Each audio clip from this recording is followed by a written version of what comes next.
करवीर तालुक्यातील कुळित्रे इथल्या श्रीराम हायस्कूलमध्ये सांगरूळ शिक्षण संस्थेच्या वतीनं 29 सेवानिवृत्त सेवकांचा सदिच्छा समारंभ आयोजित करण्यात आला होता.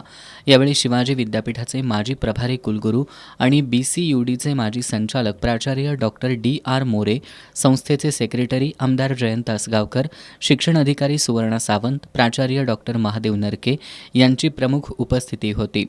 यावेळी बोलताना प्राचार्य डॉक्टर मोरे यांनी सेवानिवृत्त सेवकांना सदिच्छा देण्याच्या उपक्रमाचं कौतुक केलं. बाळासाहेब देसाई यांनी गाव तिथं शाळा हे धोरण अवलंबलं. यशवंतराव चव्हाण आणि वसंतदादा पाटील यांनी विना अनुदानित शिक्षण संस्था सुरू करून महाराष्ट्राला सुसंस्कृत करण्याचं काम केलं. मात्र सध्या उद्योजक शिक्षण क्षेत्रात उतरल्यानं खाजगीकरणाचं वाढतं प्रस्थ शिक्षण क्षेत्राला घातक असल्याचं प्राचार्य डॉक्टर DR मोरे यांनी सांगितलं. आमदार जयंत आसगावकर यांनी सांगरूळ शिक्षण संस्था ही पश्चिम महाराष्ट्रात नावलौकिक मिळवलेली संस्था असल्याचं सांगितलं. जिल्हा परिषदेच्या माध्यमिक शिक्षण अधिकारी सुवर्णा सावंत यांनी सांगरूळ शिक्षण संस्थेमध्ये अनमोल रत्न तयार झाली असून त्यांचा आदर्श घेऊन विद्यार्थ्यांनी पुढे जावं असं आवाहन केलं.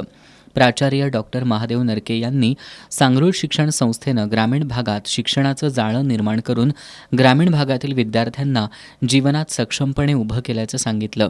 सत्कार मूर्तींच्या वतीनं प्राध्यापक SP चौगले आणि सुभाष कलागते यांनी मनोगतं व्यक्त केली.